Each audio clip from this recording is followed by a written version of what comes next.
To earn money, your mother bred silkworms and brewed malt and helped make tofu. The best way to make money was not to use it. Mother saved everything. Sometimes she would sell a tatty lamp, a worn ironing stone, or an old jar to people from out of town.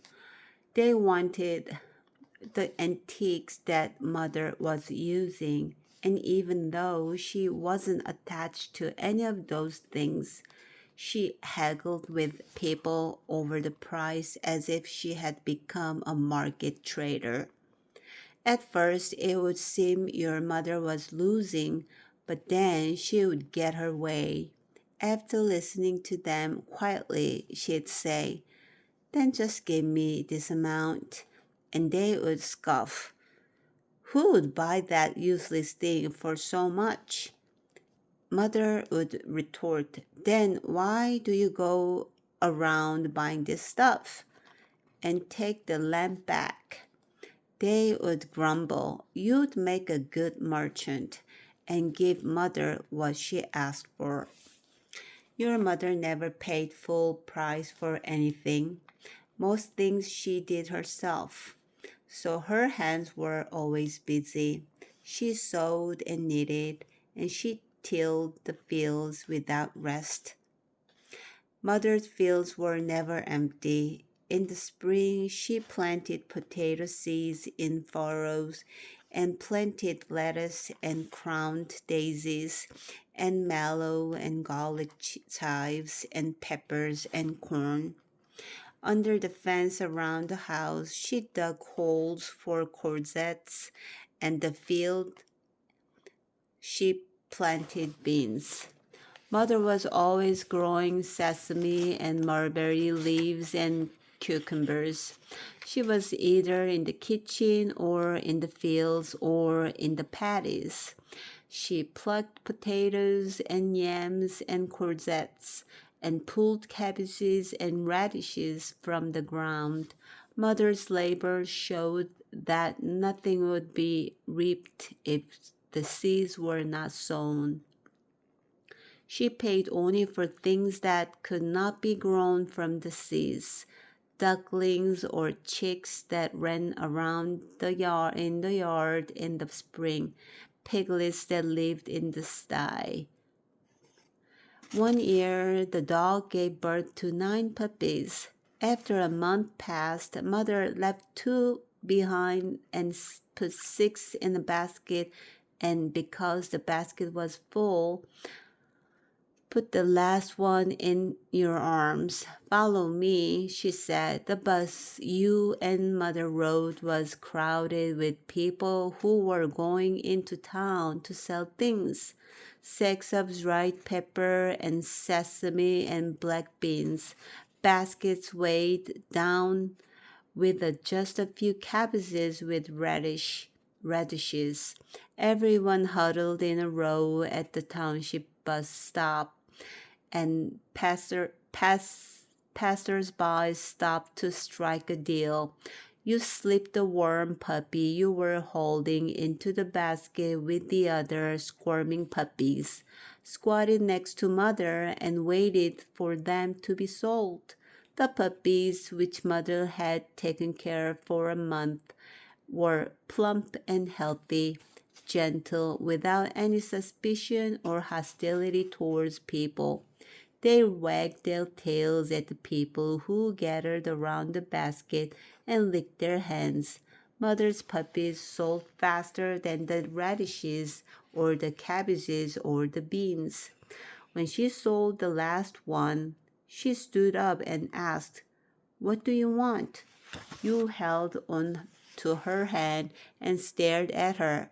Your mother, who had rarely asked you such a thing. I said, "What do you want?" "A book." "A book?" "Yes, a book." Mother acted as if she didn't know what to do. She looked down at you for a minute and asked where they sold books. You took the lead and guided mother to the bookshop at the entrance of the market. where 5 rows met. Mother didn't go in. Pick out just one, she said, and ask how much it is and come tell me. Even when she bought rubber shoes, she made you try on each one and always ended up paying less than what the shopkeeper wanted. But for a book, she told you to pick one as if she wasn't going to haggle over the price. The bookshop suddenly felt like a prairie to you. You had no idea which book to choose. The reason you wanted a book was that you would read books your brothers brought home from book school, but they always took the books all away from you before you read them to the end. The school library had different books from the ones that Hyungchul brought home. Books like Mrs. Sa Goes to the South or Biography of Shin Young-bok. The book you chose while Mother stood outside the bookstore was Human, All Too Human. Mother, about to pay for a book that wasn't a textbook for the first time in her life, looked down at the book you'd picked out. Is this a book you need? You nodded quickly, worried that she would change her mind. Actually, you didn't know what this book was. It said that it was written by Nietzsche, but you didn't know who that was. You just picked it because you liked the way the title sounded. Mother gave you the money for the book, the full price. On the bus, clasping the book against your chest instead of the puppy, you gazed out the window. You saw an old stood woman looking at passers-by desperately, trying to sell the bowlful of sticky rice that remained in her rubber bin. On the mountain path where you could see your grandparents' old village, your mother told you that her father came home when she was 3 years old, who drifted from town to town digging for gold and coal. He went to work at a construction site for a new train station and got in an accident. Villagers who came to tell grandmother about the accident looked at mother, running and playing in the yard, and said, "You are laughing even though your father has died, you silly child. You remember that from when you were 3? I do. Your mother said she was sometimes resentful of her mother, your grandmother. I'm sure she had to do everything herself as a widow, but she should have sent me to school. My brother went to a Japanese-run school, and my sister did too, so why did she keep me at home? I lived in darkness with no light my entire life." Your mother finally agreed to come to Seoul with you if you promise not to tell Hyungchul. Even when she left the house with you, she kept asking you to promise this. As you went from hospital to hospital to find the source of your mother's headache, a doctor told you something surprising. Your mother had had a stroke a long time ago. A stroke? You said that had never happened. The doctor pointed at a spot on her brain scan and said it was evidence of a stroke. How could she have had a stroke without even knowing about it? The doctor said your mother would have known. Given how the blood was pooled there, she would have felt the shock. The doctor said Mother was in constant pain, that Mother's body was in constant pain. What do you mean in constant pain? Mother has always been pretty healthy. Well, I don't think that's true, the doctor said. You felt as if a nail hidden in your pocket had leaped out and ambushed you, stabbing the back of your hand. The doctor drained the blood pooled in Mother's brain, but her headache didn't get better. One minute, Mother would be talking, and the next minute she would be holding her head gingerly, as if it were a glass jar about to break, and she would have to go home and lie down on the wooden platform in the shed. Mother, do you like being in the kitchen? When you asked this once, your mother didn't understand what you meant. Did you like being in the kitchen? Did you like to cook? Mother's eyes held yours for a moment. I don't like or dislike the kitchen. I cooked because I had to. I had to stay in the kitchen so you could all eat and go to school. How could you only do what you like? There are things you have to do whether you like it or not. Mother's expression asked, "What kind of question is that?" And then she murmured, "If you only do what you like, who's going to do what you don't like?"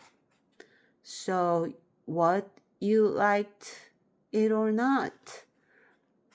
Mother looked around as if she was going to tell you a secret and whispered, "I broke jar lids several times." You broke jar lids? I couldn't see an end on it. At least with farming, if you plant seeds in the spring, you harvested them in the fall. If you plant spinach seeds, there is spinach. Where you plant corn, there's corn. But there is no beginning or end to kitchen work. You eat breakfast, then it's lunch. And then it's dinner.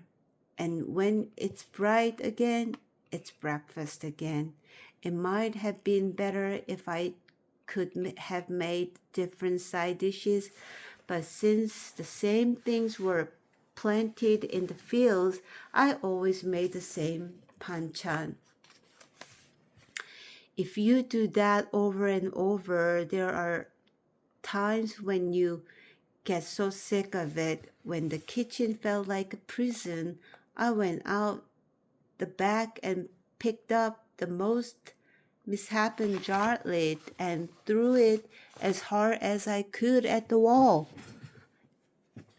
Aunt doesn't know that I did that. If she did, she would say I was crazy throwing jar lids around. Your mother told you that she would buy a new lid within a few days to replace the one she broke. So I wasted some money. When I went to get the new lid, I thought it was so wasteful and felt terrible, but I couldn't stop. The sound of the lid breaking was medicine to me. I felt free. Your mother put a finger to her lips and said, "Shh, in case someone could hear. It's the first time I'm telling this to anyone." A mischievous grin hovered on her face. "If you don't want to cook, you should try throwing a dish. Even if you're thinking, or what a waste, you're going to feel so light. Of course, since you are not married, you wouldn't feel that way anyway." Your mother let out a deep sigh, but it was nice when you kids were growing up, even when I was so busy that I didn't have time to retie the towel. on my head when I watched you sitting around the table, eating with your spoons, making a racket in the bowls. I felt like there was nothing else I wanted in the world. You were all so easy. You dug in happily when I made a simple courgette and bean paste soup, and your faces lit up if I steamed some fish once in a while.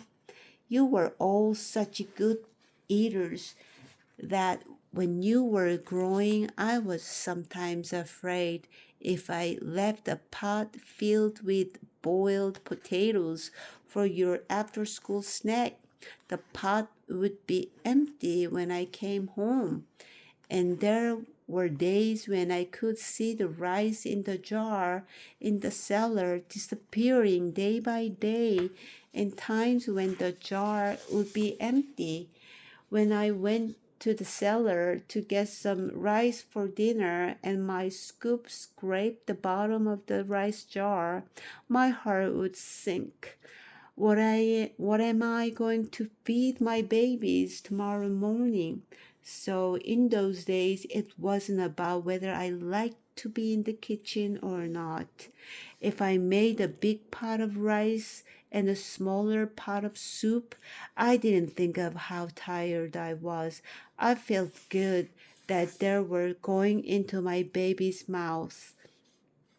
Now you probably can't even imagine it, but in those days we were always worried that we would run out of food. We were all like that. The most important thing was eating and surviving. Smiling, your mother told you that those days were the happiest in her life. But mother's headaches stole the smiles from her face. Her headaches jabbed at her soul and slowly ate away at it, like field mice with sharp teeth. The man you went to for help in printing the flyers is wearing old cotton clothes. Anyone glancing at him would be able to tell that he's wearing a very carefully made outfit. Even though you know he always wears old cotton clothes, you can't help focusing on them. He has already heard about your mother and tells you that he will design the flyer based on your mock up and print them out quickly at a printing shop his business acquaintance uses. Since there aren't any recent pictures of mother, you and your siblings have decided to use the family picture that your brother posted on the internet. The man looks at mother's face in the picture. Your mother is very pretty, he says. Out of blue, you comment that his clothes are very nice. He smiles at your words. My mother made this for me. But didn't she pass away when she was alive? He tells you that since he has a child, he has only been able to wear cotton because of various allergies. When other fabrics touches his skin, he became itchy and got a rash.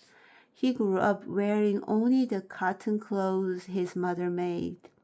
In his memories, his mother was always sewing. She would have had to sew and sew to make everything personally, from his underwear to his socks.